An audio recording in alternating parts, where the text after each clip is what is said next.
Hola, ¿qué tal? Mi nombre es Aranda Fátima Sofía, soy estudiante de Ingeniería Química en la Universidad Nacional del Chaco Austral. En este video les presentaré el seminario de álgebra lineal y geometría analítica para la cátedra de la misma, desarrollando el tema de hiperboloide de dos hojas. Para entender mejor qué es el concepto de hiperboloide, primero definiremos superficies cuádricas, en la cual llamaremos superficies cuádricas o simplemente cuádricas a toda superficie cuya ecuación sea de segundo grado, que es la que muestra en pantalla, donde los coeficientes de los términos de segundo grado son constantes y por lo menos uno de ellos es diferente de cero. Esta superficie se altera si llevamos la ecuación a una forma algebraica más simple por medio de transformaciones de coordenadas.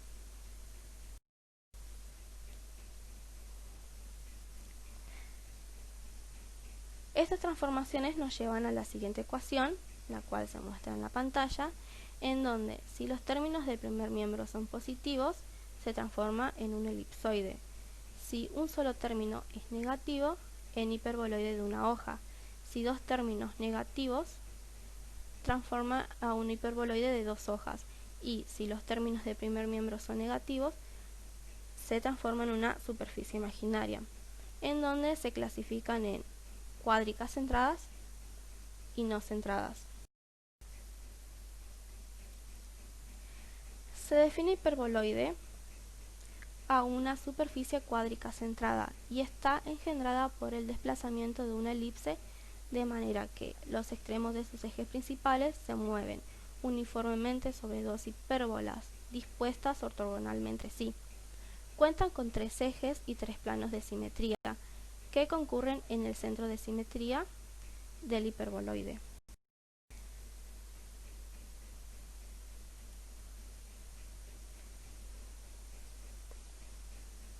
Se llama hiperboloide a una superficie descrita por las ecuaciones que forman las siguientes,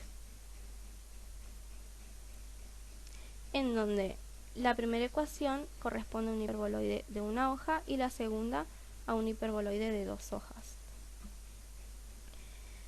Definiendo el tema, decimos que, dada la siguiente ecuación, menos x al cuadrado sobre a al cuadrado menos y al cuadrado sobre b al cuadrado más z al cuadrado sobre c al cuadrado, todo igualado al 1, y fijando el sistema de referencia conveniente, el conjunto de puntos del espacio que satisface la ecuación anterior recibe el nombre de hiperboloide elíptico o hiperboloide de dos hojas.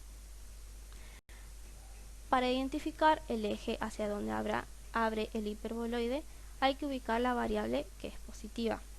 También se puede decir que es la revolución de una hipérbola sobre el eje por el que sí pasan los vértices,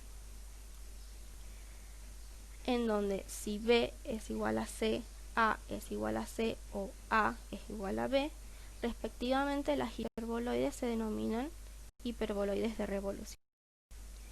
Para su representación gráfica es necesario estudiar sus elementos característicos, en los cuales son los interceptos con los ejes coordenados, sus trazas, simetría con respecto a los ejes, planos coordenados y al origen, secciones planas paralelas a los planos coordenados y su extensión.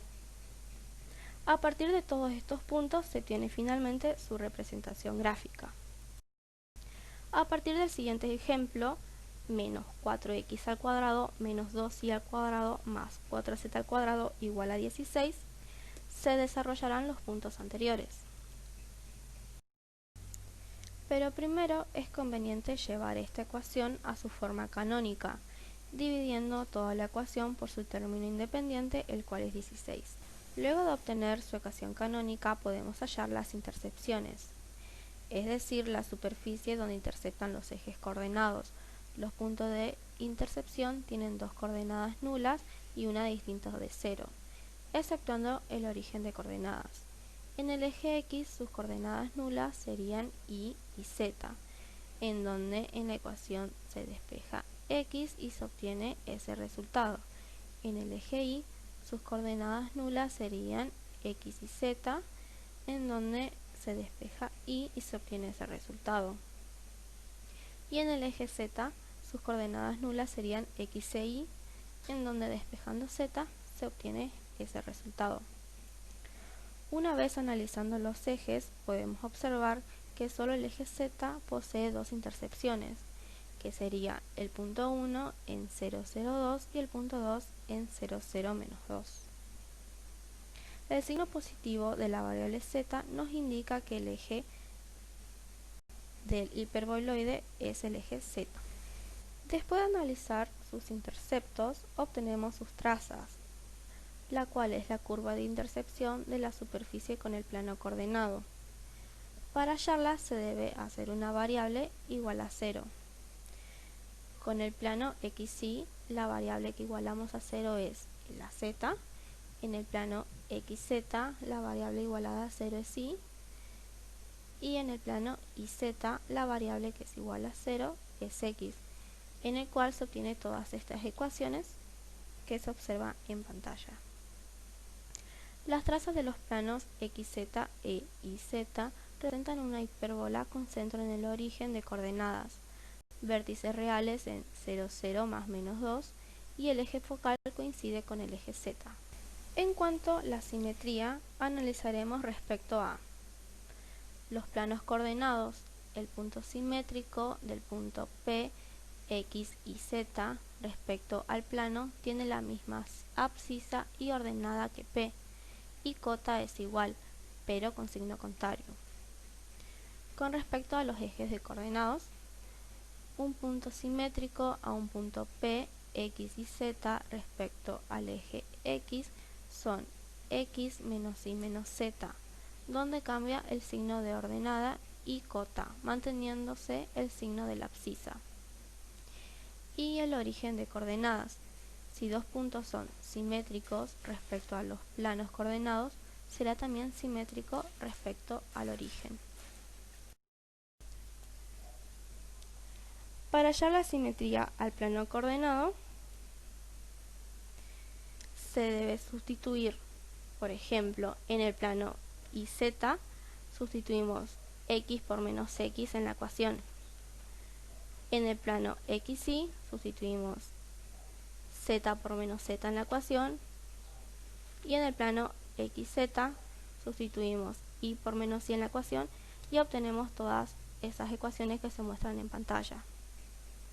Las ecuaciones no se alteran, por lo tanto, hay simetría con respecto a los planos coordenados. Para la simetría con respecto a los ejes, en el eje X sustituimos Y por menos Y, Z por menos Z. En el eje Y sustituimos X por menos X, Z por menos Z. Y en el eje Z sustituimos X por menos X, Y por menos Y, en donde obtenemos todas estas ecuaciones que se muestran. Las ecuaciones no se alteran, por lo tanto hay simetría con respecto a los ejes coordenados. Y con respecto al origen de coordenadas, sustituimos la ecuación X por menos X, Y por menos Y y Z por menos Z, obtenemos esta ecuación. Y como la ecuación no se altera, la superficie es simétrica con respecto al origen. Teniendo en cuenta las secciones planas, en las cuales nos permite analizar las curvas de intersección de la superficie con cada uno de sus planos, la configuración de las mismas en el espacio. Para hallarlas, se debe sustituir cada variable sucesivamente por una constante denominada k. En el paralelo al plano XY, sustituimos la variable z por la constante k, en donde la curva será una elipse siempre que el valor absoluto de k sea mayor a 2. Con el plano YZ, la variable x es sustituida por la constante k.